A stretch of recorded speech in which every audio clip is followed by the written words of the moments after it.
Bon. Bon, nous sommes ici toujours dans notre exploitation de maïs. On a déjà débuté les activités de semis. Vous pouvez voir les piquets de part et d'autre là. Bon, la méthode elle est simple pour que ça parte vite. On va faire attention de ne pas piétiner, là on a déjà semé. Dans la méthode elle est simple, vous pouvez voir les piquets ici là. On a pris les piquets ici à 80 cm. Celui-ci est doute quand même. Bref, on a pris les piquets ici à 80 cm. De l'autre côté aussi, on va avancer, on a les piquets. On essaie de telle sorte que chacun va prendre, ils sont 4 en train de semer, chacun va prendre une ligne avec les écartements de 80 mètres. Ici c'est 1 mètre. 80, 1 mètre. Oui. Chacun va prendre une ligne. Vous pouvez voir qu'il y a certains qui sont en avance et d'autres qui sont derrière. Mais maintenant, donc, ceux qui ont, avec la méthode de travail qu'on a, puisqu'on va mesurer le travail, on va pas mesurer le travail de tout un chacun, on va mesurer le travail que tout le monde a fait et on divise par le nombre de personnes qu'il y a dans la superficie. Donc, ceux qui arrivent avant doivent attendre ceux qui sont derrière parce qu'il faut qu'ils travaillent ils fournissent le même rendement et les mêmes dépenses énergétiques.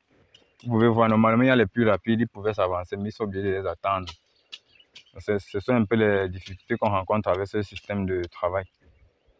C'est souvent bien de donner ce travail-ci en marché, de telle sorte qu'on leur donne que bon, voici un marché. Vous prenez votre équipe, vous semez, vous savez que bon, c'est vous qui allez semer toute la superficie ici. Et vous savez comment vous allez vous accorder et comment diviser l'argent après. Donc c'est un peu ça. Vous pouvez voir que c'est maintenant qu'ils vont commencer quand l'autre va venir. Oh, sinon, il pourrait déjà être un peu plus avancé. Ceux qui ont fini vite.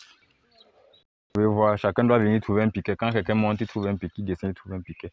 Maintenant, les extrémités, si on va faire les extrémités à la fin. Donc, après avoir fini l'intérieur du champ, là, il y a les piquets. On va faire les extrémités, c'est en suivant juste les lignes qui sont. Maintenant, pour les souches aussi. Comme eux, ils sont venus juste pour s'aimer. Donc, s'il y a une souche comme ça, là, c'est soit le contrôleur, soit le technicien qui va prendre la machette et venir couper. Parce que s'il y a une souche ici, là, ils vont te demander qu'ici, là, ils font comment.